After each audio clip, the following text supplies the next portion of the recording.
Oke, mari kita langsung bahas ya. Mungkin Anda punya nih benda ini di meja kerja Anda.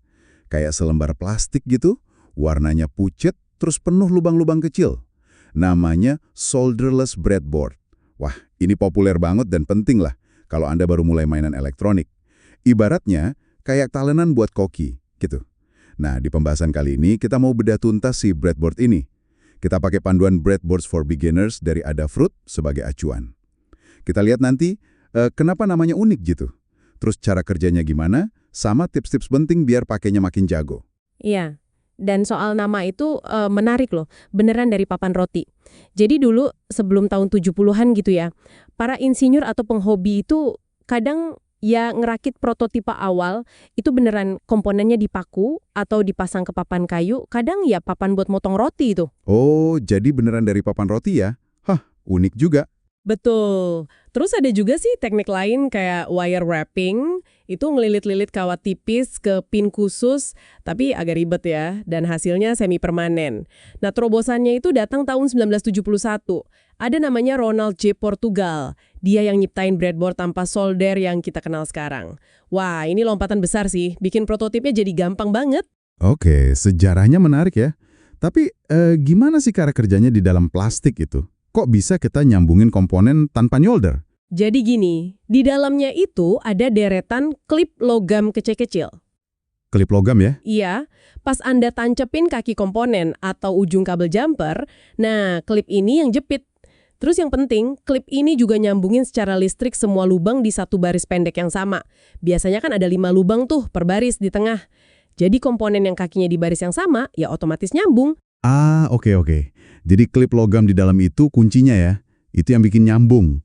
Terus ada jalur panjang kan di pinggir-pinggirnya itu?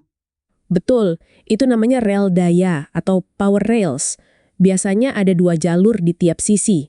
Ada tandanya merah buat positif, plus sama biru atau hitam buat ground atau negatif, min. Fungsinya ya buat nyalurin listrik ke seluruh papan. Nah, ini penting banget, jangan sampai kebalik pas nyambungin sumber listrik ke rel ini. Hati-hati. Kegunaan utamanya jelas buat bikin rangkaian jadi rapi ya.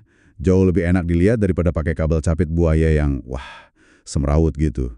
Terus, komponen kayak chip di IP itu loh, chip yang kakinya 2 baris paralel itu, juga pas banget ya ditaruh di tengahnya. Tepat sekali.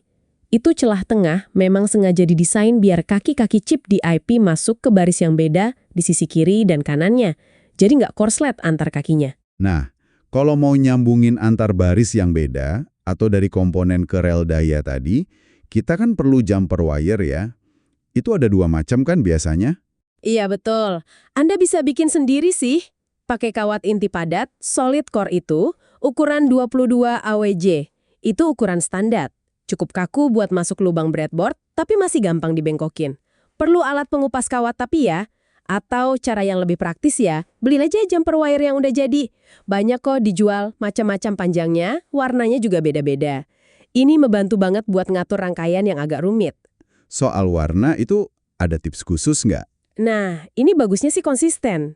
Misalnya nih, selalu pakai kabel merah buat positif, plus, terus hitam atau biru buat ground, min, warna lain ya bebas buat jalur sinyal. Ini ngebantu banget nanti pas lagi ngecek sambungan atau kalau ada masalah, nyarinya lebih gampang. Oke, tips bagus tuh. Terus soal ukuran breadboardnya sendiri, kan ada macam-macam ya? Bener banget. Ada yang ukuran full size, gede. Ada half size, ini yang paling populer kayaknya. Ringkas tapi cukup buat banyak proyek. Ada juga yang tiny, kecil banget. Malah kadang nggak ada rel dayanya. Cocok buat sirkuit yang simple banget. Terus kalau proyeknya gede, ada papan yang ukurannya setara beberapa full size digabung. Tapi kayaknya ada satu hal penting nih yang perlu diperhatiin di papan yang gede itu ya. Sesuatu yang sering bikin bingung. Nah, ini dia. Betul sekali. Ini sering banget ngejebak pemula. Di beberapa breadboard yang besar, rel dayanya garis merah sama biru di pinggir, itu kadang terputus di bagian tengah papannya.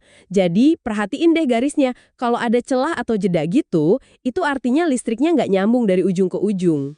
Wah, itu bisa bahaya ya kalau nggak sadar.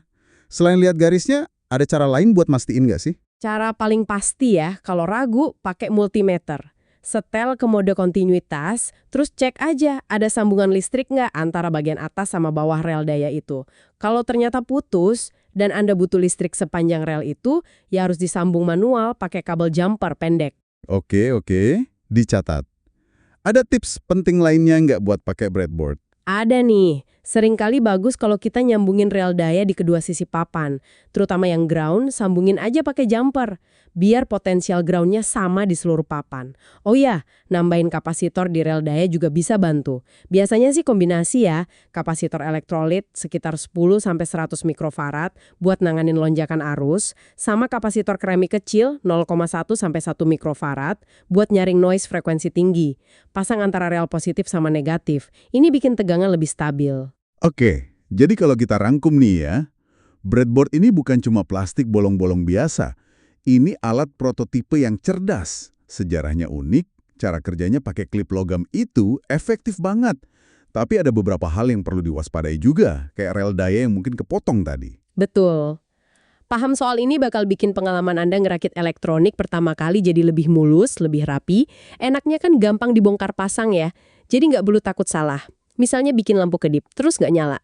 Tinggal cabut aja komponennya atau pindahin kabelnya, nggak perlu repot nyolder ulang. Praktis banget buat coba-coba sambil belajar. Nah ini jadi bawa kita ke pemikiran akhir nih. Kalau prototipe Anda udah berhasil nih di breadboard, terus apa langkah selanjutnya? Itu pertanyaan bagus buat Anda pikirkan. Rangkaiannya mau dibongkar lagi buat proyek lain? Atau mungkin Anda mau bikin jadi lebih permanen? Bisa jadi dipindah ke papan kayak Permaproto, itu papan sirkuit yang tata letaknya mirip breadboard, tapi komponennya disolder permanen. Atau mungkin Anda tertarik coba pakai software kayak Fritzing. Itu aplikasi buat gambar skema sama ngerencanain tata letak sirkuitnya secara digital dulu sebelum mulai ngerakit beneran. Ya, sesuatu buat dipikirin lah buat proyek Anda berikutnya.